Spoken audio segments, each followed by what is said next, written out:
Good morning everybody. चलो आज का व्लॉग शुरू करते हैं। आज का मैसेज है there are 5 internal hurdles. Internal message पूरा बोल देता हूँ।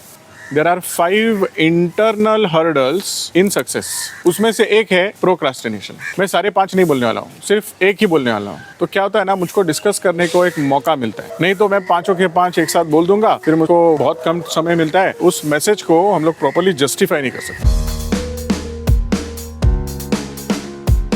There are 5 main reasons. There are many reasons for failure, but there are 5 main reasons. उसमें से एक है प्रोक्रास्टिनेशन। प्रोक्रास्टिनेशन का मतलब है बाद में करता हूँ सिंड्रोम, बाद में करता हूँ, अभी नहीं, बाद में करता हूँ। ये इंटरनल हर्डल्स का मतलब ये होता है, it is all with in you. आपके वजह से सक्सेस तक पहुंचने में 5 रुकावटें हैं। उसमें से एक है पहला, बाद में करता हूँ सिंड्रोम। मुझे लगता है सब लोग करते हैं ना, मैं भी करता हूँ, बहुत बार करता हूँ। मतलब देखो, मैडम ने मुझको बोला था कि व्लॉगिंग करना है हमको, व्लॉगिंग करना है हमको, व्लॉगिंग करना है हमको। हमेशा मैं बोलता हूँ नहीं, अभी नहीं, बाद में करते हैं, बाद में करते हैं, बाद में करते हैं, बाद में करते हैं, बाद में करते हैं ना। इसको क्या हुआ, 2 साल लग गए। It took 2 years for me to start this vlogging. ऐसा है क्या प्रोक्रास्टिनेशन हमारा हैबिट है करके आप कुछ भी बोल दो प्रोक्रास्टिनेशन करेंगे? ऐसा होता है क्या? ऐसे नहीं होता। चलो एक सिंपल सा एग्जांपल लेते हैं। मैंने डिसाइड किया कल सुबह 4 बजे उठना है। सुबह 4 बजे उठने के लिए आप क्या करोगे? 4 बजे का अलार्म लगाओगे, घन वो बजेगा और आप उठ जाओगे। Simple strategy. आपने सुबह 4 बजे का अलार्म लगा दिया, का अलार्म बज गया, आप खुद से बात करते हो, चल गिरी उठ जा। गिरिराज बोलता है एक सुबह 4 बजे यार, है ना, थोड़ा सो जा, 5 बजे उठ ले, क्या फर्क पड़ता है? कौन सा तेरे को Guinness book of world record मिलने वाला? लेकिन फिर भी you are very much determined, नहीं करूंगा, 100% करूंगा। फिर आपका मन अपने आप से बात करना शुरू करता है। देखो, दोनों में युद्ध चल रहा है, सेलिंग चल रही है। इधर एक दूसरे को आप सेल कर रहे हो। मन बोलता है अच्छा एक काम कर ले, आधा घंटा और सोते हैं। नहीं, आधा घंटा नहीं, मैं अभी उठूंगा, आप बोलते हो मन को। मन बोलता है एक काम कर ले यार, ठीक है चल, तेरी नहीं मेरी नहीं, 5 मिनट सो ले। तो आप बोलते हैं 5 मिनट पक्का? तो मन बोलता है पक्का, 5 मिनट के बाद उठ जाना, मैं फिर तेरे को रोकूंगा नहीं, ऐसे मन बोलता है। और आप 5 मिनट सोते हो। सुबह 4 बजे आप 5 मिनट सोते हो और बाद में जब आपकी आंख खुलती है तब 9:30 बज चुके होते हैं। अब आप उठ जाते हो और फिर आपका वही मन आपसे बात करना शुरू करता है। क्या बोलता है? तेरे से कुछ नहीं होने वाला है, तू कुछ नहीं कर सकता। खामखा नए चीज शुरू करता है और बाद में उसको छोड़ देता है। क्यों करता है सब? जीना नॉर्मल जिंदगी। And what is happening actually, what is happening subconsciously, subconscious mind में आपका फिट होता है कि मैं यार लाइफ में कुछ नहीं कर सकता। ये बाद में करता हूँ सिंड्रोम, 5 मिनट के बाद उठता हूँ सिंड्रोम, ये बहुत डेंजरस है दोस्तों। चलो एक काम करते हैं, मैडम आ चुके हैं, कार में डिस्कस करते हैं। ये लो मैडम आ गए।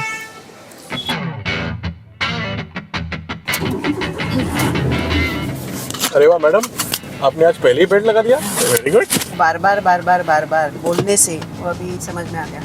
पहनना जरूरी है, मालूम तो है, लेकिन यस जरूरी है, बहुत जरूरी है।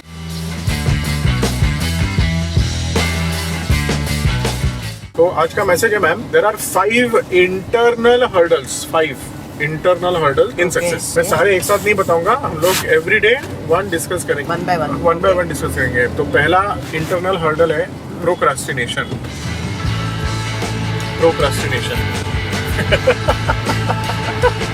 मैं मैंने बोला ये भी कि आपने उसको 2 साल पहले बोला था व्लॉगिंग शुरू करना है करके, लेकिन वो बाद में करता हूँ नहीं। लेकिन अगर मैं हम दोनों की बात करूँ तो you are more on implementation, fast implementation, and I am more of procrastination person. बाद में करता हूँ सिंड्रोम। बाद में करता हूँ सिंड्रोम बहुत बार मुझे होता है। और मुझे ऐसे लगता है कि ये एक परफेक्शनिस्ट की बीमारी है। परफेक्शनिस्ट मतलब उनको ऐसा चाहिए कि सब चीजें ठीक हो, बाद में मैं करूंगा। ये एक एटीट्यूड होता है जिसको हम लोग बोल सकते हैं प्रोक्रेस्टिनेशन। वो ऐसे ही प्रोक्रेस्टिनेट नहीं कर, ऐसे नहीं होता है कि वो बाद में करूंगा। उनको ऐसा लगता है कि नहीं, इसका एक सही समय होना चाहिए, इसका एक सही ढंग होना चाहिए, तो भी मैं करूंगा, तो ही मैं करूंगा। और इसके लिए बहुत बार ऐसा होता है कि हम लोग सक्सेस नहीं, या फिर हम लोग जितने जल्दी जहाँ पर पहुंचना चाहते हैं, it's hurdle, definitely it's hurdle. मतलब मैंने अभी एग्जांपल क्या दिया, सुबह 4 बजे उठने का। हाँ। तो उसमें कैसे होता है, द्वंद्व होता है मुझमें और मेरे मन में, एक द्वंद्व होता है। Your mind starts abusing you, तो जिंदगी में कुछ नहीं कर सकते। So this is outcome of procrastination. और इसकी वजह से क्या होता है, साइकोलॉजिकली हम लोग कहीं ना कहीं पे अपने आप को दोष देना शुरू करते हैं, कोसना शुरू करते हैं। We are not habitual procrastinators. मतलब ऐसा नहीं है कि मैं कुछ भी डिसाइड करता हूँ मेरे से नहीं होता, ऐसा नहीं। Selective, you are very selective about it. मतलब सिलेक्टिव है। फॉर एग्जांपल, अगर मुझको मूवी देखनी है, अभी तुमने मुझको बोला मूवी, चल मूवी जाते हैं, तो मैं क्या करूंगा? चल जाती। यहाँ पे प्रोक्रेस्टिनेशन नहीं है। अगर तुमने मुझको बोला चलो हम लोग फाइस जाते हैं या बारबेक्यू नेशन जाते हैं, हाँ। तो मैं क्या बोलूंगा, चल सब काम धाम छोड़ के निकलते हैं। तो वहाँ पे प्रोक्रेस्टिनेशन नहीं है। प्रोक्रेस्टिनेशन कहाँ पे है? जहाँ पे मुझको पेन। सो कंफर्ट जोन में आप नहीं हो ना, आपको कंफर्ट जोन में नहीं है, वहाँ पे आपको हैप्पीनेस नहीं है, वहाँ पे आपको प्लेजर नहीं है, इमीडिएट प्लेजर नहीं है, डोपामाइन का डोज नहीं है। इफ यू थिंक कि मैं प्रोक्रेस्टिनेशन करता हूँ तो आप खुद को दोष मत दो। सबसे important point, you don't blame yourself that मुझसे कुछ नहीं होगा। Try to improve it. Understand this fact. इस बात को समझिए आप कि you are selective, you are not habitual. आपको आदत नहीं है प्रोक्रेस्टिनेशन करने का। मैं एग्जांपल लेता हूँ, आप हमेशा एक जगह पे लेट जाते हैं, आपको लगता है ना कि आपको दोस्त मिल रहे, हमेशा ये आदमी लेट होता है हमेशा। आपकी बेटी को अगर स्कूल से आपको पिकअप करना है, कितने बार लेट जाएंगे? How many times? Very rare, शायद ना के बराबर। ना के बराबर। क्यों? Because that is the question of importance. हाँ, मतलब बेटी को पिकअप करना है स्कूल से, घर पे लेके आना है, तब हम लोग लेट नहीं करेंगे। लेकिन हो सकता है स्कूल में जाते वक्त लेट हो सकता है।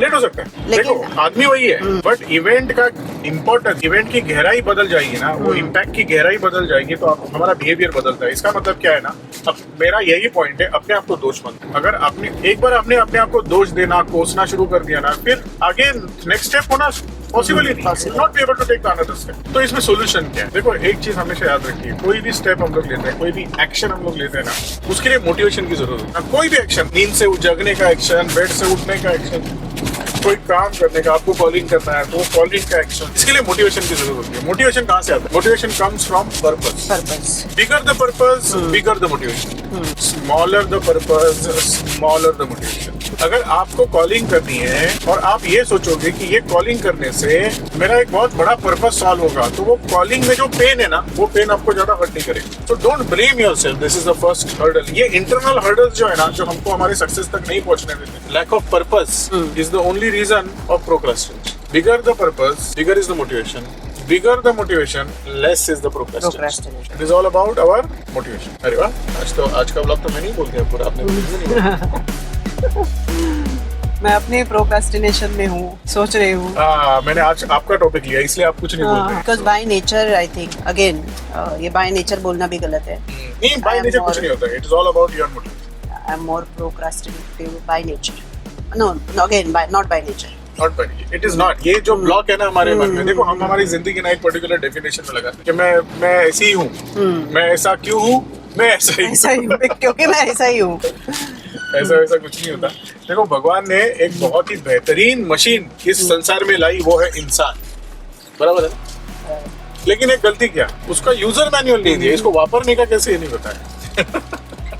बाय रूल कैसा है, पॉलिसी के ऊपर नॉमिनेशन में वाइफ का नाम है, तो वाइफ जाती है उधर क्लेम करने के लिए, तो पैसा LIC बेझिझक वाइफ को दे देगा। बच्चे तो कुछ भी माने नहीं रखते। लेकिन आपने बोला कि इनका डाइवोर्स हुआ है, तो ये केस कॉम्प्लिकेट हो जाता है। अब LIC पीछे आएगा, तो पहले सक्सेशन प्रूव करो, किसके अकाउंट में पैसा जाना चाहिए, और वो प्रूव होगा कोर्ट। तो इसलिए वकील आपसे 1 लाख रुपया, 1.5 लाख रुपया जो भी है, अपने नॉमिनेशन से नहीं किया ना, ये बहुत बड़ा गलती है। अभी सक्सेशन सर्टिफिकेट क्यों प्रूव करना है, ताकि हमको पता चले कि किसको मिलना चाहिए। इसलिए सक्सेशन सर्टिफिकेट बहुत जरूरी है। LIC का काम है पैसा देना, हमारे पास पैसा है, हम देना चाहते हैं, लेकिन किसको दें ये आप पहले सिद्ध करो। नहीं सर, अभी तो आज जो है हमारे 2 बच्चे अकाल करता है। मुझे लगता है कि succession certificate is the right option, आप नहीं करना चाहिए। आप सीधा वो लॉयर से ही बात करो, जो भी उससे निगोशिएट करना है उससे ही निगोशिएट करो। आप चाहिए तो उसको मिलने जाओ, जो भी बात करना है उससे लग्नाची पत्रिका घेऊन येतो ते आप इधर आओ, मैं बात करेन। लोकल वकील बघ ना, स्वस्तामध्ये करू हे ना बाहेर सगळे सर जास्तच सांगतात। रमेश न्यूज म्हणून ते 25 होतो बोला, सगळेजण जास्तच घेणार, तो मला मला सगळे तेच बोलला। तो बोला आपल्या ओळखीमध्ये मॅडम तो बोला 25,000 में 25,000 में करेगा, उतना ही उनका कुछ भी अंदर फीस नहीं है, उसका तो कुछ फीस ही नहीं है, वो सब कोर्ट में अंदर पैसा देना। पता चल जाता है कि क्या किस तक किसी किस अभी आपको कितना 1.25 लाख बोला था, 1.25 लाख सामने वाला बोल रहा तू भी 25 में करके, और हमको हम ऐसे बोले इसमें अंदर उनका कुछ फीस ही नहीं है। छोटा लॉयर नहीं है, पता है मुझे, बड़ा देखो आज ऑफिस में एक केस आई थी। वो केस ऐसी है कि हस्बैंड है, वाइफ है और 2 बच्चे हैं। बच्चों की उम्र है 17 साल। 2 साल पहले हस्बैंड का और उसकी वाइफ का डाइवोर्स हो गया म्यूचुअल कंसेंट से। दोनों बच्चों का कस्टडी जो है हस्बैंड के पास देके उसकी जो वाइफ है वो चली गई, और उसने दूसरी शादी भी कर ली। अभी हस्बैंड और 2 बच्चे साथ में रहते। ये साल जुलाई में वो हस्बैंड का देहांत हो गया। अब दोनों बच्चे जो हैं वो अनाथ हो गए। तो हस्बैंड की जो माता जी हैं, उन्होंने अब ये दोनों बच्चों का रिस्पॉन्सिबिलिटी लिया हुआ। मतलब दादी जी ने। दादी जी अब दोनों आए थे अपने ऑफिस में दादर में आज और क्लेम के लिए बात कर रहे थे। अब प्रॉब्लम सुनो, उनका इंश्योरेंस का पॉलिसी है, LIC का पॉलिसी है, उनका नॉमिनेशन में वाइफ का नाम है अभी भी। अभी। ओके, तो अभी पैसा किसको मिलेगा? वाइफ को मिलेगा। वाइफ का तो लेकिन डाइवोर्स हो गया है और वो दूसरी शादी करके सेटल हो गई है। इंश्योरेबल इंटरेस्ट बच्चे हैं। बच्चे दोनों माइनर हैं। तो केस हमारे पास आई, हमने LIC को लेटर लिख के इन्फॉर्म किया कि उनका डाइवोर्स हो चुका है, तो LIC ने होल्ड किया। तो LIC डिमांड कर दी है सक्सेशन सर्टिफिकेट। तो दोनों माँ बेटे लॉयर्स को ढूंढ रहे थे और एक लॉयर उनको मिला जो सक्सेशन सर्टिफिकेट का काम करने को रेडी था। कितना बोला रहेगा उसने? लॉयर ने कितना फीस चार्ज किया रहेगा? पता नहीं कितना। 1.25 लाख रुपया बोला।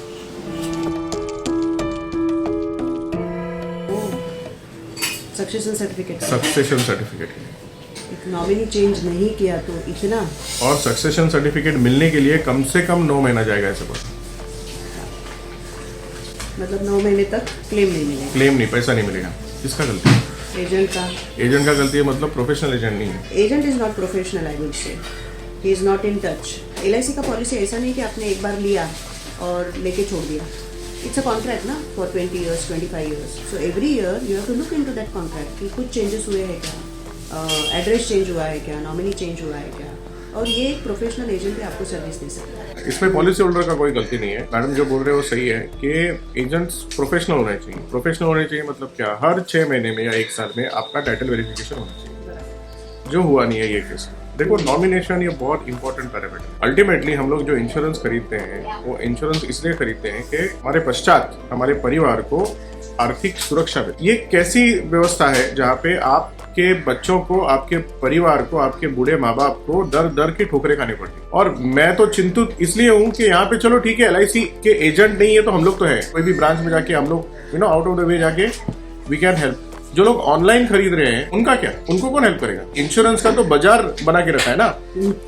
इस वन कंपनी फॉर्म्ड इन 1956 जिसका उद्देश्य ही ये था कि लोगों की सेवा करे, लोगों की हेल्प करे। 1956 से लोगों की सेवा कर रही थी, आज भी हम लोग लोगों की सेवा कर रही है। मैं LIC ऑफ इंडिया की बात कर रहा हूँ। ये कंपनी को छोड़ के लोग ऑनलाइन सेवा ले रहे हैं। ऑनलाइन मतलब ये अच्छा नहीं लगा तो ये ले लो, ये अच्छा नहीं लगा तो ये ले लो। आप इंश्योरेंस खरीद रहे हो, कोई सब्जी खरीद रहे हो। Actually they are searching for cheaper option when they go online.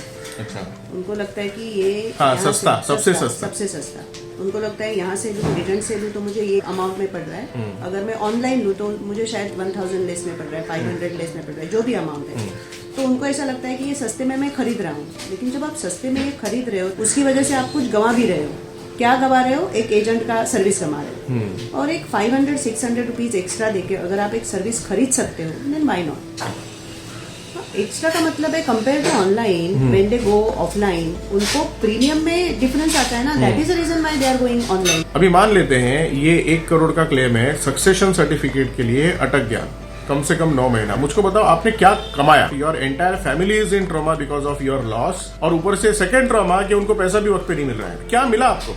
What you got, what you gain by going online, by going for a cheaper option? मुझको बताओ, गवर्नमेंट की कौन सी सेवाएं सबसे महंगी सेवाएं? गवर्नमेंट हॉस्पिटल्स सबसे महंगे हैं, सस्ते हैं, प्राइवेट से सस्ते हैं। गवर्नमेंट स्कूल सबसे महंगे हैं, सबसे सस्ते हैं। तो गवर्नमेंट की कंपनी का इंश्योरेंस का जो प्रीमियम है वो सबसे महंगा कैसे हो सकता है? When there is a company जिसका market share is more than 65%, when there is a giant company with a total asset valuation of more than 31 lakh crore, ये कंपनी को छोड़ के आप छोटी छोटी कंपनी में जा रहे हो। Why? Because they are giving you freebies। गलत है दोस्तों। ये जो एपिसोड हुआ उससे हम लोगों को ये सीखना चाहिए, नंबर 1, आप ऑनलाइन पेमेंट करेंगे दैट इज ओके, लेकिन आपको जब पॉलिसी लेना है तो आपको विद गाइडेंस ही लेना पड़ेगा। So you should have an advisor. Advisor आपके पास होना चाहिए, number 1। Number 2, second year onwards अगर आपको ईज के लिए ऑनलाइन पेमेंट करना है that you can do. Third, अगर आपको लगता है कि आपका एजेंट अभी नहीं है, आपने प्लेस चेंज कर दिया for any reason, you should give this policy for servicing to someone else. वो आपको फ्री में पॉलिसी का सर्विसिंग करके देते हैं। सर्विसिंग के लिए LIC का कोई भी एजेंट आपको चार्ज नहीं करता है। They will come, they will give you cash flow, they will show you what is the nomination, कब मैच्योरिटी हो रहा है, कितना आपको बोनस मिला है। तो अगर आपके पॉलिसी में आप ये सर्विसेज नहीं ले रहे हो तो आई वुड रिक्वेस्ट यू, आपके आजू बाजू में जो कोई भी एजेंट होगा उसको आप बुला के ये सर्विसिंग का पार्ट उसको दे दीजिए। He will do it for you free of cost. अगर आपको नहीं मिल रहा है ना, आप हमारे पास आ जाओ, हम करके देंगे। हम कर नहीं पाएंगे तो एटलीस्ट हम आपको गाइड कर देंगे। लेकिन आपके पॉलिसी के लिए कोई तो एक बंदा होना चाहिए कि in case of claim he should stand on behalf of your family. आपके फैमिली के साथ वो एक इंश्योरेंस एडवाइजर होना ही चाहिए। इंश्योरेंस ऑनलाइन खरीदना ये सोल्यूशन नहीं है दोस्तों। हालांकि ये जो हमारा केस है ये ऑनलाइन इंश्योरेंस का नहीं है, बट ये बहुत बड़ा डेंजर है कि लोग ऑनलाइन इंश्योरेंस खरीद रहे हैं। क्यों? उनको सस्ता पड़ रहा है। ये सस्ता नहीं पड़ रहा है आपको, ये आपके परिवार को बहुत महंगा पड़ेगा। Insurance has to be for peace of mind. Yes, वो आपको भी चाहिए, आपके बाद आपके परिवार को भी चाहिए, और वो पीस ऑफ माइंड आपको तभी मिलेगा जब आपके पास कोई एक पर्सन खड़ा हो। एंड द पर्सन का आपने बोनाफाइड्स भी चेक करना चाहिए।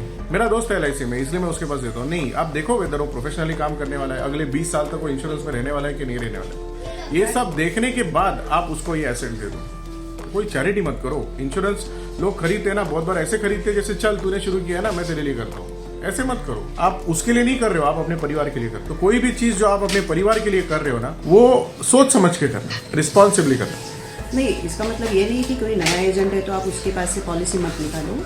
आप उससे सब जानो अच्छे से। अगर हो सकता है तो उसके साथ उसके डेवलपमेंट ऑफिसर को भी आप कांटेक्ट करो, उनसे अच्छे से सलाह मशवरा लेकर देन यू डिसाइड कि आपके लिए कौन सा प्रोडक्ट अच्छा है and how this agent will serve you for next 10-20 years. Very very important. So जो भी लोग आज ये व्लॉग देख रहे हैं, I request all of you, ये व्लॉग को जितना हो सके उतना शेयर करो, अपने दोस्तों में शेयर करो, अपने रिश्तेदारों में शेयर करो, एंड सबसे इम्पोर्टेंट इमीडिएटली आपके पॉलिसीज के नॉमिनेशन चेक करो। डू इट, क्योंकि नॉमिनी में बहुत सारे बदलाव आए हैं। सिर्फ इंश्योरेंस की बात नहीं कर रहा हूँ, आपके जितने भी फाइनेंशियल एसेट्स हैं, आपका घर हो गया, आपके म्यूचुअल फंड हो गए, आपके बैंक हो गए, जितने भी जहाँ जहाँ पे नॉमिनेशन की जरूरत पड़ती है, पहले वो सब चेक कर लो।